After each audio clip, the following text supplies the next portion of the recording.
मनांसि जानताम् संगो मनसि जायताम् देवा भागं यथा पूर्वे देवा भाग्य यथा पूर्वे संजानाना उपासते। संजानाना उपासते। पूरे सृष्टि के साथ हमारा जीवन कैसा चले, ये इस मंत्र में बताया हुआ है। वेद ये ज्ञानों का भंडार, ज्ञान का भंडार माना जाता है। और वेद की संस्कृति यानी वैदिक संस्कृति आदमी भूल गया, इसलिए सभी समस्याओं को वह झेल रहा है। पूरी दुनिया ने इन बातों को, इन विचारों को उठाना चाहिए। ऐसे ये विचार है, इसलिए ये सार्वभौमिक ऐसा विचार है। संगच्छध्वम साथ में चले, संवदध्वम साथ में बोले, संवो मनांसि जानताम सही तरीके से एक दूसरे के मन को हम जाने। पूर्व काल में, इतिहास में से लेकर के अभी तक देवों ने अपना अपना कार्यभाग स्वीकारा है, उठाया है, और वो वैसे कार्य कर रहे, एक दूसरे को सहाय करते हुए। उनको सही तरीके से समझकर संजानाना उपासते, सम्यक ऐसी जानकारी लेकर, समझदारी लेकर हमें देवों जैसा बर्ताव करना चाहिए, आचरण करना चाहिए। उनके पीछे पीछे उनकी उपासना करनी चाहिए। ऐसे इस मंत्र का अर्थ है। मंत्र यानी मननात् त्रायते असौ, जिसके मनन से हम तर जाते हैं, हमारी नौका पार हो जाती है, इसको मंत्र बोलते हैं। मंत्र एक वाक्य जैसा ही होता है, फिर भी उसके हृदय पूर्वक मनन चिंतन से, यानी कि उसका उच्चारण, उसका विचार, उसका आचरण हमारे जीवन में आ जाए, तब हमारी जीवन नौका पार हो जाती है, तर जाती है। इसको मंत्र बोला जाता है। इसलिए यह मंत्र है, पूरी दुनिया के लिए यह मंत्र है। जागतिक योग दिन पर यह मंत्र सभी दुनिया में बोला जाता है। जिन्होंने भी योग स्वीकारा है वो सभी ये मंत्र बोलते हैं। कॉमन प्रोटोकॉल बनाया हुआ है, यानी योग लेना है तो किस प्रकार लेंगे। दुनिया के जो योग अभ्यासक है उन्होंने कुछ तय किया, और इस प्रकार हमें योग लेना चाहिए, योग वर्ग लेना चाहिए। वो सभी के लिए योग स्वीकारार्ह है, और योग हमारे पूरे जीवन को बहुत ही सही तरीके से बनाता है, बिठाता है। हमने भी पहले दिन अभ्यास किया था, युक्ताहार विहारस्य युक्त चेष्टस्य कर्मसु युक्त स्वप्नावबोधस्य योगो भवति दुःखः। ये दुख हरण करने वाला ये योग है। उसमें आहार से लेकर के, व्यवहार से लेकर के, हमारी मेहनत, हमारा सोना जागना, ये सभी उसमें आ गया। इसमें हम कुछ बदलाव लाएंगे, जीवन पद्धति को इस प्रकार बिठाएंगे, तो हमारा जीवन सहज होगा, आनंददायी होगा। और ये सभी को चाहिए। सभी उसमें उसकी खोज में भटक रहे हैं, और इधर उधर भटकते हुए सुख की, आनंद की खोज करते हैं। लेकिन योग अपने अंदर है, यानी अपने आप उठाना है, स्वयं शिस्त से उठाना है। योगानुशासनम, योग अनुशासन होना चाहिए। अनु यानी स्वयं ने जो नियम पाले हैं, या तो पालकर जो हम आगे बढ़ते हैं, सेल्फ डिसिप्लिन से। जब हम अपने आप को, अपने शरीर को, इंद्रियों को, मन को और पूरे अंतःकरण को, जीवन को संयमित करते हुए एक ध्येय पर चलते हैं। और जो योग्य है, ऐसे राह पर चलने वाले वह अपने जीवन को आनंदी बना लेते हैं। स्वयं अकेले चलना है, लेकिन सभी को साथ लेकर चलना है। ये विरोधाभासक ऐसा वाक्य लगता है, लेकिन अपने नियम बनाकर जब हम चलते हैं, स्वयं शिस्त में चलते हैं, मुझे मेरी मर्यादा मालूम है, कितना भी स्वतंत्र मिले या तो मनमानी करने का चांस मिले तो भी मैं नहीं करूंगा। ये बात जब हमें स्वीकार्य होती है, तब हमें अपना अनुशासन मान लिया, अपना शासन मान लिया। यानी कोई चीज पड़ी है फिर भी नहीं उठाऊंगा, क्योंकि वो मेरी नहीं है। मैं बिना मेहनत का नहीं लूंगा। ये स्वयं ने बनाया हुआ नियम जब हम पालने लगते हैं तो हमारा जीवन योग्यता की तरफ बढ़ता है। ऐसे स्वयं अपने शिस्त से आगे बढ़ना है, और जब साथ साथ में चलते हैं तो एक दूसरे को आधार मिलता है ऐसे नियम पालने के लिए। इसलिए संगच्छध्वम, साथ में चले। साथ में चलने के लिए एक जैसे विचार होना, संकल्प होना जरूरी होता है। यानी जैसे कॉमन मिनिमम प्रोग्राम होता है, हमें साथ में चलना है तो कुछ नियम बनाने पड़ते हैं। अकेला होता है तो कोई नियम की आवश्यकता नहीं। साथ में आ गए तो कब भोजन करना है, कब खाना बनाना है, कब खेलना है, यह निश्चित करना होता है। कुछ नियम बनाने पड़ते हैं कि इस समय हमें ये करना है, उस समय वो करना है, चप्पल लाइन पर लगानी है, या तो जो भी नियम करने हैं, हम साथ में रहते हैं तो ज्यादा नियम आ जाते हैं। तो नियमों का पालन ये हमारे वैयक्तिक जीवन के विकास के लिए और सामूहिक जीवन विकास के लिए भी है। बिना साथ चले हमारा जीवन लगभग अशक्य है। यानी किसी ना किसी का साथ हमें लेना ही होता है। बिना साथ लिए हमारा जीवन संभव नहीं है। ये दुनिया बनते समय ही ये ऐसी बनी, सहयज्ञ प्रजा सृष्टवा। ये सृष्टि जब निर्माण हुई तो सहयज्ञ करते करते निर्माण हुई। साथ में, जैसे कोई भी दुनिया में देखो, सृष्टि में देखो, साथ साथ चलते। एक वृक्ष दूसरे वृक्ष को साथ में लेकर चलता है। वृक्ष बाकी पंछियों को, प्राणियों को, कृमि कीटकों को साथ में लेकर चलता है और एक दूसरे के पूरक बनते। परस्परम भावयन्तः श्रेयः परमवाप्स्यथ।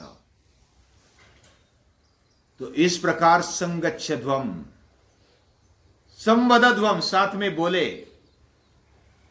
साथ में हम जब बोलते हैं तो साथ में बोलते वक्त ऐसा बोलना चाहिए कि जो साथ में चलने के लिए उपयोगी हो, और ऐसा उपयोगी बोला जाता है तो हमारा सहयोग बढ़ता है, और सहयोग बढ़ता है तो योग की साधना भी बढ़ने लगती है। हमें अपने जीवन में वैयक्तिक विकास के लिए और समय मिल जाता है, और आगे बढ़ने के लिए प्रेरणा मिल जाती है, और फिर तब साथ में बोलना होता है। साथ में एक ध्येय है तो साथ में बोलने का भी मजा आता है। साथ में गीत गाते हैं तो मजा आता है, आनंद आता है। साथ में वही प्रार्थना की जाती है जो सभी के लिए योग्य हो। मेरे मन में आया कुछ भी बोल दिया तो साथ में हम रह नहीं सकते। मैंने गाली बोल दी तो साथ में हम नहीं रह सकते। अनाप शनाप कुछ भी बक दिया तो साथ में नहीं रह सकते। जो भी सभी के लिए योग्य है, कल्याणकारी है, वही बोले। संवदध्वम, तभी साथ रह सकते, तभी साथ बोल सकते। संवो मनांसि जानताम, केवल चलने से बोलने से काम नहीं चलेगा। एक दूसरे के मन को जान लो, सही तरीके से जान लो। मन मूलता एक जैसा है, वृत्ति सारूप्य मितरत्र, लेकिन मन की जो स्थिति है वो उस पर आए हुए कचरे से, उसमें घुसे हुए विकारों से वह अलग अलग दिखता है। जैसा आईना तो स्वच्छ करेंगे तो एक जैसा दिखेगा, बाकी सभी आईने समान दिखेंगे। लेकिन किसी पर थोड़ा कचरा आ गया है, धूल आ गई है, कीचड़ आ गया है, तो वो अलग अलग दिखेंगे। एक जैसे होने पर भी अलग अलग आईने दिखते हैं। वैसा हमारा जीवन, हमारा मन भी एक जैसा होने पर उस पर जो संस्कार है उसके कारण वो अलग अलग दिखता है। मूलतः एक ही है, उसके स्वभाव भी एक ही है मूलतः। इसलिए स्वयं को पहचानो, अपने मन को पहचानो और संवो मनांसि जानताम, एक दूसरे के मन को पहचानो, सही तरीके से जान लो, तब साथ में चलने में और मजा आता है। एक दूसरे के विकार, एक दूसरे के गलत संस्कार, अच्छे संस्कार कौन से बढ़ाने चाहिए, कौन से कम करने चाहिए, कौन से हमारे लिए उपयोगी, कौन से निरुपयोगी है, ये साथ साथ मिलकर चलते हैं तो एक खेल जैसा होता है। जैसे खेल में मजा आता है, आउट होता है तो भी मजा आता है, जिंदा होता है तो भी मजा आता है। खेल में आह्वान को स्वीकारते हैं, दुख को उठाते हैं। वैसे साथ साथ चलने पर खेल जैसा वातावरण बन जाता है, आनंदी वातावरण बन जाता है। एक दूसरे के मन को समझते हैं तो हम सुख दुख में साथ में रहने का अभ्यास ज्यादा होता है। दुख में भी इसका मन थोड़ा कमजोर है, इसको संभालना चाहिए। इसका मन मजबूत है, उसकी जिम्मेदारी कि मेरा मजबूत है। तो मैं भी एक दिन ऐसा था, किसी ने मुझे आधार दे दिया तो मैं आगे आ गया। मुझ पर किसी ने उपकार किए इसलिए मैं आगे आ गया। मैं भी किसी पर मदद रूप हो जाऊं, किसी को सहायभूत हो जाओ, उसको भी आधार मिल जाएगा। एक दूसरे को परस्परम भावयंता, एक दूसरे के मन को सही तरीके से पहचानो। इसलिए मन का अभ्यास होना जरूरी है। देवा भागई यथा पूर्वे, हमारे अंदर देवत्व है और जो देव स्वयं प्रकाशित है औरों को भी प्रकाशित करते हैं। ऐसे जो सूर्य है, चांद है, वायु है, पृथ्वी है, जल है, तेज है, सूर्य है, ये सभी देवता है, देव। उनका व्यवहार अगर देखेंगे तो वह पूर्व काल से उनके बर्ताव में सभी को सहाय्य करने की एक वृत्ति है, सभी को साथ लेकर चलते हैं, एक दूसरे के लिए सपोर्टिंग होते, सहभागी होते। निरीक्षण करके देखो। और ऐसा पूर्व इतिहास जानकर उन्होंने जो सहभाग लिया है इस सृष्टि में, हमारा ही वैसा ही सहभाग हो। ऐसे सम्यक दृष्टि से जानकर संजानाना उपासते, उनकी उपासना करनी चाहिए, उनकी राह पर चलना चाहिए। ये वेदों के वाक्य है। हम इधर संजीवन साधना में आए हैं, हमारा जीवन भी सम्यक जीवन बने। सम्यक यानी योग्यता भरा, योग्य दिशा में जाने वाला, सुखी, आनंदी, समृद्ध, समाधानी, ऐसा हमारा जीवन बने, प्रसन्न बने। ऐसा जीवन किसको नहीं चाहिए? सभी को चाहिए। लेकिन अलग अलग लेवल पर हमें काम करना पड़ेगा, पुरुषार्थ करना पड़ेगा, मेहनत करनी पड़ेगी। बिना किए कुछ मिलता नहीं है। ऐसा ही मिल जाएगा, ये भ्रामक कल्पना रखकर हम अपने आप को और पीछे कर रहे। बस किसी की कृपा हो जाएगी, मिल जाएगा, किसी का आशीर्वाद मिल जाएगा, सब कुछ ऐसा ही मिल जाएगा। ऐसा नहीं है। उद्धरेद आत्मनात्मानम, गीता स्वयं कहती है, भगवान कहते हैं तुझे तेरा उद्धार करना है, मैं तेरे साथ हूं, लेकिन तुझे आगे बढ़ना है, तुझे मेहनत करनी है। भगवान खुद साथ में होने पर भी अर्जुन को खुद को उठने के लिए बोला। तो कोई एक आध आदमी कैसे किसी का उद्धार कर सकता है? जा बेटा तेरा भला हो जाएगा, तेरा उद्धार करूंगा मैं, ऐसा बोलने वाले गुमराह कर रहे हैं। ये बात समझ लेनी चाहिए। हमें ऐसा ही फोकट का कुछ नहीं मिलेगा, मिलेगा तो भी न लेने की वृत्ति रखो, ऐसी गीता कहती है।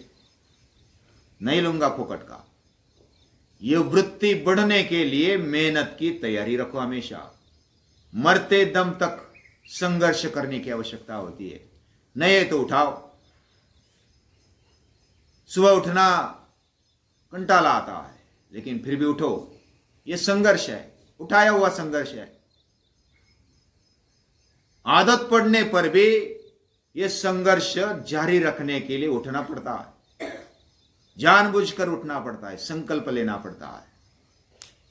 कोई भी टॉप प्लेयर टॉप पर वैसे ही नहीं बने रहता है, उसको मेहनत करनी पड़ती है हमेशा। जो मेहनत या तो प्रैक्टिस छूट गई वो तुरंत नीचे आ जाता है। यह पुरुषार्थ भरा काम है।